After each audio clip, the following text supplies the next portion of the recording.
Come and sit here, Yasmin. Have you been in... Because you're more interesting than I am. So like a team then? Get a team in. Definitely. But the key interview with Miss Yasmin Goldsmith on the front of your site will help a lot.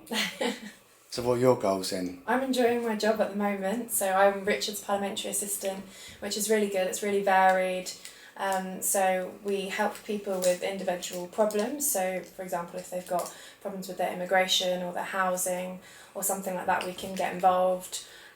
Also help Richard with parliamentary business and his job basically as the MP for Watford. So any local projects that he runs. If you wanted to complain to your MP, you had to get some notepaper, go to WH Smith, buy an envelope, get a typewriter out, go and buy a stamp, and most people forget about it. Whereas we get stuff middle of the night, typically. People, they're angry, quite rightly, and they think, oh, I'll write to the MP, but they get out the website, they're on. And that's why a job like you're doing has changed so much from being what used to be in the old days. Basically, MPs would just have a secretary and you'd dictate letters. Whereas now we have people who are very experienced in the way the organs of state, be it local or national, operate. Obviously local, because some of the things are council, things like that. National might be to do with their pensions or to do with an immigration thing, as Yasmin said. So it involves a lot more knowledge, doesn't it? Which is why you have to have people. Our number one rule in life, employ people who are cleverer than you are. And Yasmin here is a very good example. We've got very smart young people here, and they're also far more savvy with the ways of communication, like you and I were talking about, Wayne. Yeah. But the key to people's problems, usually for an MP, is knowing who can sort it out for them. So, for example, for national government things, it's which minister. For local government things, it's pushing to the council or county council. It's not that we have a lot of power ourselves. We have access to people that have power. That's the different thing. But your kind of request on something that's you find quite an issue, you may be able to help give support to that or word it. Yes, absolutely. So, but what you can't do is say, that's my speciality, that's what I do. Because whatever that speciality is, you've got 90% of your constituents are doing other things. So it's a bit of, I suppose in a way, it's a bit like a GP's job.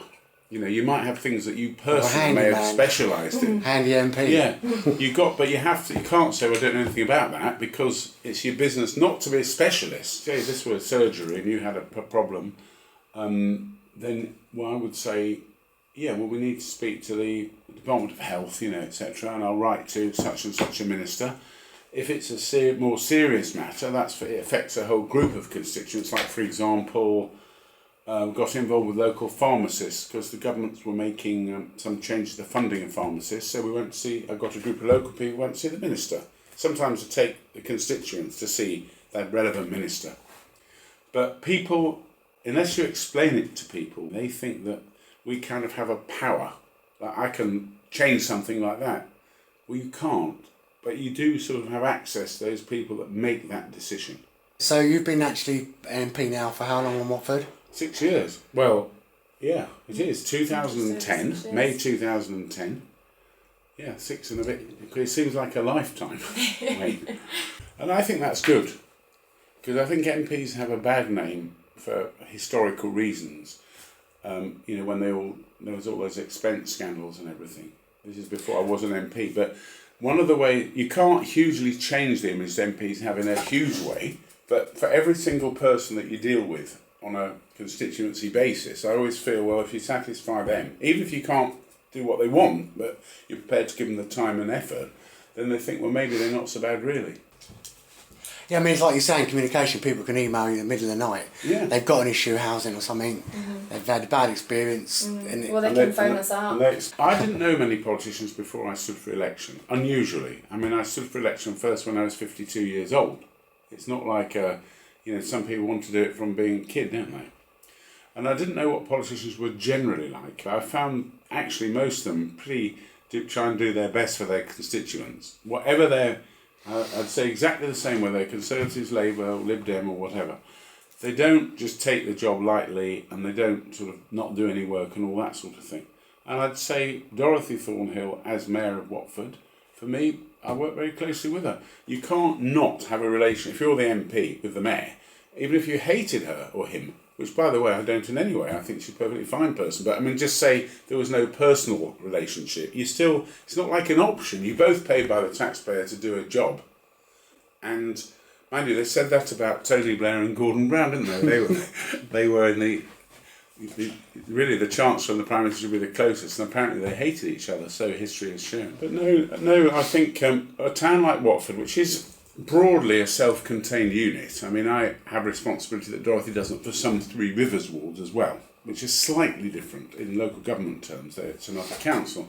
But, it's a self-contained unit, and people don't want politicians spatting with each other about important issues, just for the sake of it. It's not like most of these spats that you read about in the papers, not in Watford, come because of what personalities and what party you are, not actually what your views are on things. One of the first rules in the art of war is to get on with the enemy.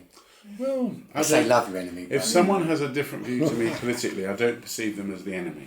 That's a democracy, isn't it?